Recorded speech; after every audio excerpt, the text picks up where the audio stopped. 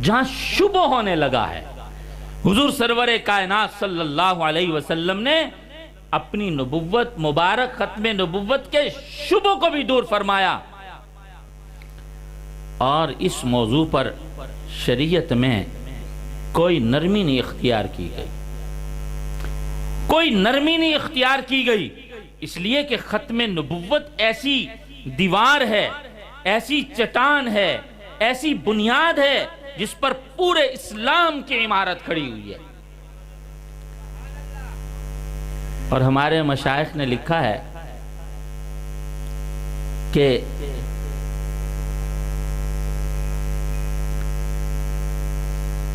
دین کے کسی اور شعبے میں کام کرنے والا، کوئی دین کا عمل کرنے والا جہاں اپنا عمل نیک عمل کرتا ہے، وہیں وہ حضور سرور کائنات صلی اللہ علیہ وسلم کے لائے ہوئے دین کی حفاظت کا بھی عمل کرتا ہے۔ دیکھیں ہم نماز پڑھتے ہیں نا ہم سب نماز، تو جہاں ہم اپنا فریضہ ادا کرتے ہیں وہیں ہم رسول اللہ صلی اللہ علیہ وسلم کے مبارک نماز کے عمل کی حفاظت کا بھی فریضہ سر انجام دیتے ہیں۔ ابھی ہم نے عشاء پڑھی ہے، اپنا فرض بھی ہم نے پورا کیا، آپ کی نماز کی حفاظت کا بھی فریضہ ادا کیا۔ ہم داڑھی رکھتے ہیں، اپنا فریضہ جہاں ادا کرتے ہیں، رسول اللہ صلی اللہ علیہ وسلم کی اس مبارک داڑھی کی حفاظت کا بھی فریضہ سر انجام دے رہے ہوتے ہیں۔ حج ہے، روزہ ہے، صلہ رحمی ہے، صدقہ ہے، تلاوت قرآن ہے، جتنی آپ عبادات لے لیجئے، ان ساری عبادات کی خوبی یہ ہے کہ جہاں ہم ان فرائض سے سبکدوش ہو رہے ہوتے ہیں، وہیں ہم حضور سرور کائنات صلی اللہ علیہ وسلم کی لائی ہوئی شریعت کی حفاظت کا بھی فریضہ سر انجام دے رہے ہوتے ہیں کہ نہیں دے رہے ہوتے؟ سارے سبحان اللہ کہو تو پھر ایک بات بتاتا ہوں، اور اچھی طرح کہو یار۔ لیکن جو لوگ ختم نبوت پر کام کرتے ہیں، جو لوگ ختم نبوت پر کام کرتے ہیں، ختم نبوت کے لیے کام کرتے ہیں، وہ گویا ایسے ہے جو رسول اللہ صلی اللہ علیہ وسلم کی مبارک ذات کی حفاظت کا فریضہ سر انجام دے رہے ہوتے ہیں۔ نعرہ تکبیر، تاجدار ختم نبوت، تاجدار ختم نبوت زندہ آباد۔ ایک دفعہ اچھی سی سبحان اللہ کہو تو ایک اور اس سے اچھی بات سناتا ہوں۔ سبحان اللہ، سبحان ہمارے حضرت مولانا یوسف لدھیانوی رحمۃ اللہ علیہ فرمایا کرتے تھے، میں دعوے سے کہتا ہوں، جو لوگ اس دنیا کی زندگی میں ختم نبوت کا کام کرتے ہیں یا کریں گے، قیامت کے دن جنت میں، یار پھر ایک دفعہ سبحان اللہ کہو نا یار، کوئی اچھی طرح کہو یار، سبحان اللہ، اور اچھے انداز سے کہو یار۔ سبحان اللہ۔ میں خطیب ہوتا نا، اتنی زور سے آپ سے سبحان اللہ نکلواتا کہ آپ کو پتہ چل جاتا۔ سارے کہو سبحان اللہ۔ سبحان اللہ۔ فرمایا جو لوگ دنیا میں ختم نبوت کا کام کر چکے یا کرتے ہیں یا کریں گے، قیامت کے دن جنت میں رسول اللہ صلی اللہ علیہ وسلم کے ذاتی باڈی گارڈ کے طور پر داخل ہو رہے ہوں گے۔ سبحان اللہ، سبحان اللہ۔ یہ ختم نبوت یاد رکھو۔ ابھی واقعہ مجھے یاد آیا، ہلاکو خان کا دور ہے، اس کی بیوی کرسچن عیسائی تھی۔ اسلام میں بھی گنجائش ہے اہل کتاب سے نکاح کرنے کی، یہ ویسے بے دین سے تھا، شادی کر لی اس نے، اور رفتہ رفتہ اس کی محنت سے یہ خود بھی عیسائی ہو گیا تھا۔ لکھا ہے کہ ایک مجلس لگی، ایک دن سارے عیسائی پوپ پادری اکٹھے تھے، اور ہلاکو خان کی صدارت میں مجلس جمی ہوئی تھی۔ ایک پادری جو ہیں حضور سرور کائنات صلی اللہ علیہ وسلم کی شان میں گستاخی میں لگ پڑے۔ اب بولے جا رہا، وہ اپنی حفوات بک رہا، کوئی روکنے والا نہیں تھا۔ لکھا ہے قریب میں ایک کتا بنا ہوا تھا، وہ ٹوٹ کر کے آ کر کے اس نے اس کو ایک اپنا خطرناک ڈنگ لگایا، لوگوں نے جلدی اس کتے کو پکڑا. انہوں نے سمجھا یہ جو بات کر رہا تھا، ہاتھ ہلا رہا تھا، کتے نے سمجھا کہ یہ مجھ پہ حملہ کرتا ہے. باقیوں کو اس لیے اس نے کچھ نہیں کہا اور اس کو اس لیے کہا. کتے کو اور اچھی طرح باندھ دیا.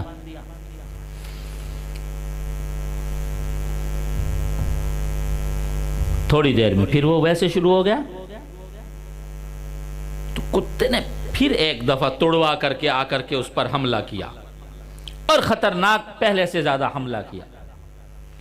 اب بھی ان پادریوں اور پوپوں اور عیسائیوں کے مجمع کو بات سمجھ نہ آئی. انہوں نے سمجھا یار یہ اس وجہ سے کتے نے حملہ کیا ہے کہ یہ جو ہاتھ ہلا رہا تھا کتے کو غلط فہمی ہوئی ہے.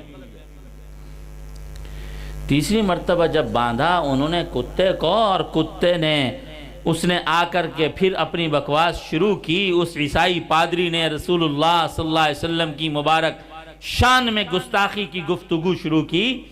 لکھا ہے اب کی بار کتا پہلے سے زیادہ مضبوط بندھا ہوا تھا.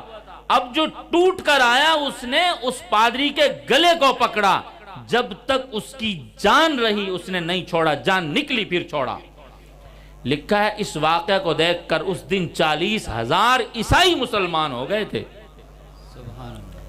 یاد رکھو حضور سرور کائنات صلی اللہ علیہ وسلم کی مبارک نبوت اور ختم نبوت کے لیے ہم انسان نہیں اٹھیں گے، خدا کتوں سے بھی حفاظت کروا سکتے ہیں.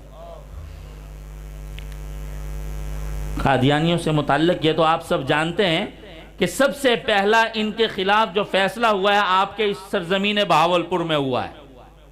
اور بہاولپور کو یہ اعزاز حاصل ہے کہ قادیانیت کے خلاف سب سے پہلی جنگ علماء بہاولپور نے لڑی ہے.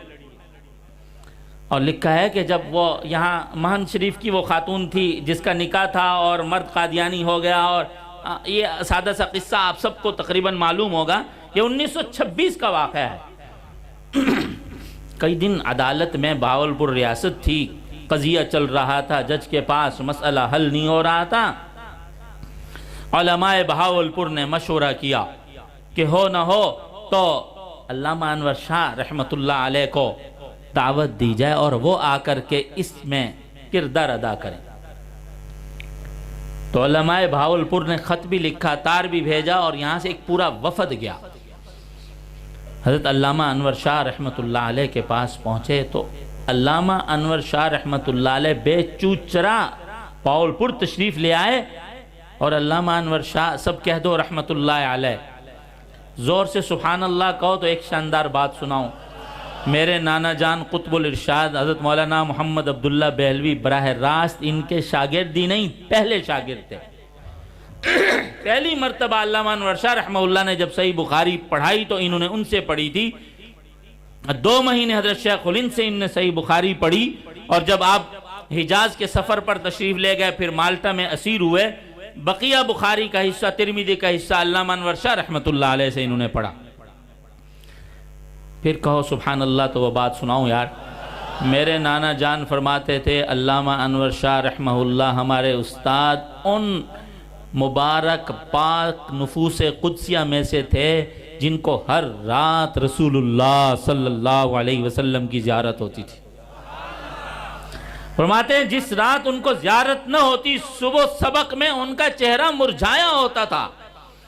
علامہ صاحب فرماتے ہیں جب مجھے کوئی حدیث کی صحیح توجیہ سمجھ نہیں آتی اور میں سبق پڑھا رہا ہوتا ہوں تو آپ علیہ السلام کی شخصیت میرے سامنے آتی تو حدیث کی توجیہ مجھے سمجھ میں آ جاتی تھی. یہ تھے علامہ انور شاہ رحمت اللہ علیہ.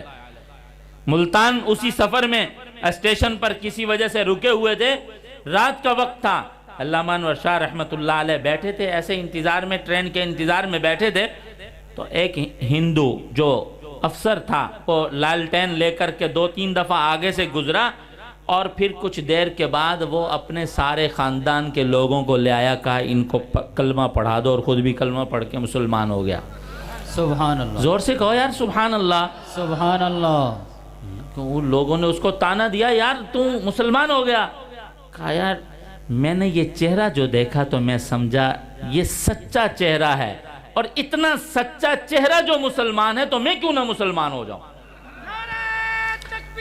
یہ تھے علامہ انور شاہ رحمت اللہ علیہ جن کے بارے میں حکیم الامت رحمت اللہ علیہ فرمایا کرتے تھے علامہ انور شاہ اتنے ذہین انسان ہیں، اگر اسلام میں کہیں کمی کمزوری کجی ہوتی اتنا ذہین انسان مسلمان نہ ہوتا، اتنے عظیم ذہین شخصیت ہے۔ اب علامہ انور شاہ رحمت اللہ علیہ جب بہاولپور آئے ہیں اور ایک مسجد میں جو علامہ انور شاہ نے پہلا خطاب کیا ہے اس کے کچھ ملاحظات میں آپ کو سناتا ہوں۔ علامہ انور شاہ رحمت اللہ علیہ نے خود اپنی رودات سنائی۔ علامہ صاحب فرمانے لگے ذرا غور سے سننا، دائیں بائیں جو دیکھیں گے ان کو نقصان ہوگا، میری بات ذرا توجہ سے سننا۔ علامہ صاحب فرمانے لگے جب بہاولپور کے علماء کا وفد آیا، ختم نبوت کا اہم عقیدہ انہوں نے میرے سامنے پیش کیا، اہم مسئلہ پیش کیا، اور مجھے انہوں نے کہا کہ آپ آ کر اس مقدمے کی وکالت کریں گے، تو میں نے اپنی ساری زندگی کے پچھلے اعمال پر غور کیا، مجھے کوئی عمل اللہ کی دربار میں پیش کرنے کے قابل نہیں ملا۔ میں نے سوچا چلا جاؤں ختم نبوت کے لیے، کیا پتا میرا یہ عمل قبول ہو جائے، رسول اللہ صلی اللہ علیہ وسلم کی شفاعت کا ذریعہ ہو جائے۔ ارے ساری زندگی جس شخص کی قال اللہ قال الرسول میں گزری وہ شخص کہہ رہا ہے، فرمایا میں بواسیر کی شدید مرض کا شکار تھا، ختم نبوت کے دفاع کے لیے علماء بہاولپور میرے پاس آئے اور میں حج کی تیاری بھی کر چکا، مجھ کو حج پہ بھی جانا تھا۔ میں نے سوچا ادھر ختم نبوت کا مسئلہ ہے، ادھر مجھ کو حج پہ جانا ہے، اگر میں حج پہ چلا گیا ختم نبوت کے دفاع کے لیے میں نے دیوبند سے بہاولپور کا سفر نہ کیا، حج کے بعد ظاہر ہے میں روضہ پاک پر جاؤں گا، اگر آقا نے پوچھ لیا انور شاہ تیری ضرورت بہاولپور میں تھی، میری مبارک ذات کے دفاع کے لیے تیری ضرورت تھی، تو یہاں کیا کرنے آ گیا، میرے پاس جواب نہیں ہوگا، اس لیے یہاں آ گیا ہوں۔ علامہ صاحب فرمانے لگے وجد میں آئے، فرمانے لگے گلی کے کتے ہم سے اچھے، گلی کا کتا پوری گلی کی نمک حلالی کرتا ہے، جس گھر سے اس کو ٹکڑا اور دودھ ملتا ہے اس گھر کی طرف میلی آنکھ دیکھنے والوں کو وہ کتا بھونکتا ہے۔ فرمایا ہم سے وہ کتے اچھے، حضور سرور کائنات صلی اللہ علیہ وسلم کی نبوت کو کوئی بھونکے، آپ کی ختم نبوت کو کوئی بھونکے، ہم نہ اٹھیں، پھر گلیوں کے کتے ہم سے اچھے۔ نعرہ تکبیر، نعرہ تکبیر، شان محمد مصطفیٰ، عظمت صحابہ، تاجدار ختم نبوت، نعرہ تکبیر۔ تقریباً 1 مہینہ علامہ انور شاہ رحمہ اللہ کا یہاں قیام رہا۔ علامہ انور شاہ رحمۃ اللہ علیہ کے لکھا ہے کہ روزانہ عدالت میں جاتے تھے، پیشی پر جاتے تھے، قادیانیوں کا ایک وکیل ہوتا تھا، اور کیا اس وقت آپ کیا سوچ سکتے ہو، اس وقت تو انگریزوں کے پٹھو قادیانیوں کی دفاع اور ان کی حفاظت میں یہاں لگے ہوئے ہیں، اس وقت پوری سلطنت برطانیہ اس جج کی پشت پر تھی، قادیانیوں کو کافر نہیں کہنا۔ اس ماحول میں پوری یعنی وہ برطانیہ جو اتنی سپر طاقت تھی کہ امریکہ آج اس کا پاؤں نہیں، مشہور تھا کہ برطانیہ کی اتنی بڑی حکومت تھی کہ اس کی حکومت میں سورج غروب نہیں ہوتا تھا، پورا سٹیٹ، اتنا بڑا سٹیٹ قادیانیوں کی پشت پر خود کاشتہ ان کا پودا تھا۔ علامہ انور شاہ روزانہ دلائل دیتے، وہ میں نہ مانوں کی رٹ تھی فریق مخالف کے وکیل کی۔ ایک دن علامہ انور شاہ وجد میں آئے اور وجد میں آ کر کے کہا جج صاحب یہ وکیل میری بات نہیں مان رہا، یہ اور یہ وکیل آ کر میرے ہاتھ میں ہاتھ دو، ابھی مرزا قادیانی کو آگ میں جلتا ہوا نہ دکھا دوں تو پھر بات اور ہے۔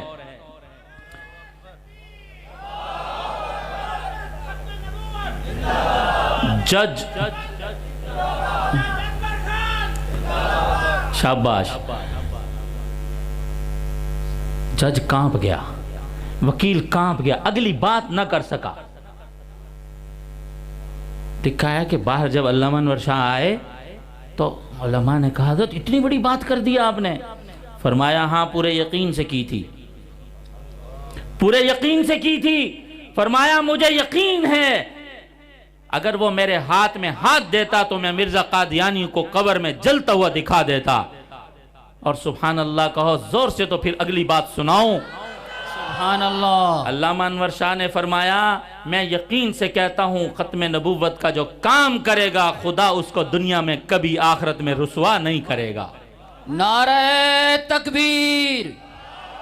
شان محمد مصطفیٰ تاجدار ختم نبوت مرزا قادیانی پہ لعنت, بے شمار, مرزا قادیانی پہ لعنت.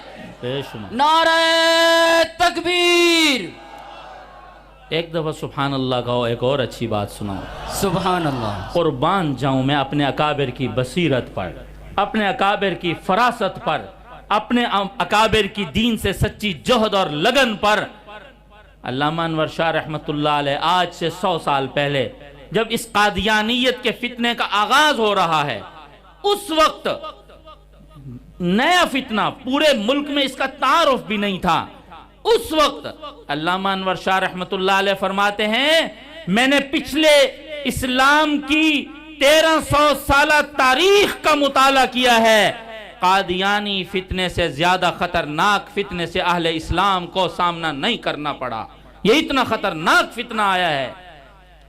قلندر ہرچے گویا دیدہ گویت, دنیا نے دیکھا پھر. اور اب تو وہ بات جو ہمارے اکابر اپنی بصیرت سے کہہ گئے تھے آج ہم اس کو اپنی نظروں سے دیکھ رہے ہیں. اس وقت قادیانیوں کی ریشہ دوانیاں, اسلام دشمنیاں اتنی عالمگیر اور انٹرنیشنل اور اتنی گہری ہو چکی ہیں آپ اور ہم سوچ نہیں سکتے. ہم کو نیند آ گئی ہے کبھی اپنی نماز سے, اپنے کبھی اسلام کی دعوت سے, اپنے دین کی دعوت سے, اپنی قرآن کی حفاظت سے, اپنی احادیث کی حفاظت سے. قادیانیوں کو کبھی ایک لمحہ کے لیے بھی اسلام کی مخالفت سے نیند نہیں آئی. تو سارے کے سارے عقیدہ ختم نبوت کی حفاظت کے لیے تیار ہیں کہ نہیں تیار؟ کون کون تیار ہیں؟ سارے ہاتھ کھڑا کریں اور میرے ساتھ کھڑے ہو کر وعدہ کریں 6 مارچ کی جو ختم نبوت کانفرنس ملتان ہو رہی ہے, اس نیت سے ہم سب لوگ جا کر کے اس میں شریک ہوں گے. قیامت کے دن رسول اللہ صلی اللہ علیہ وسلم کے گارڈ کے طور پر جنت میں داخل ہوں گے. ہم حضور سرور کائنات صلی اللہ علیہ وسلم کی مبارک ذات کی حفاظت کا فریضہ سر انجام دیں گے. جو آپ کے گارڈوں میں شامل ہونا چاہتے ہیں, آپ کی مبارک ذات کی حفاظت کرنا چاہتے ہیں, آج سے عزم کریں خود بھی اس کانفرنس میں شریک ہوں گے, دوستوں کو شریک کرائیں گے, زندگی کا اہم موضوع اس کو بنائیں گے. جہاں بیٹھیں گے, جن کے پاس بیٹھیں گے, ختم نبوت کی دعوت کو عام و تام کریں گے, رسول اللہ صلی اللہ علیہ وسلم کی مبارک شفاعت کو حاصل کرنے والے ہوں گے. سب ساتھی تشریف رکھیے. ایک دفعہ سبحان اللہ کہو, آخری بات سناتا ہوں, زور سے کہو یار سبحان اللہ. میں نعرہ تکبیر. نعرہ تکبیر. شان محمد مصطفیٰ, عظمت صحابہ, تاجدار ختم نبوت مرزا قادیانی پہ لعنت, مرزا قادیانی پہ لعنت. نعرہ تکبیر. ایک دفعہ سبحان اللہ کہو. ایک بات سناؤں گا پھر میں. سبحان اللہ کہو یار. جیسے اچھے خطیب آپ سے کہلواتے ہیں ویسے کہو سبحان اللہ. علامہ انور شاہ رحمت اللہ علیہ فرماتے ہیں جو ختم نبوت کا کام کرے گا میں ذمہ دار ہوں قیامت کے دن رسول اللہ صلی اللہ علیہ وسلم کی شفاعت اس کو دلاؤں گا.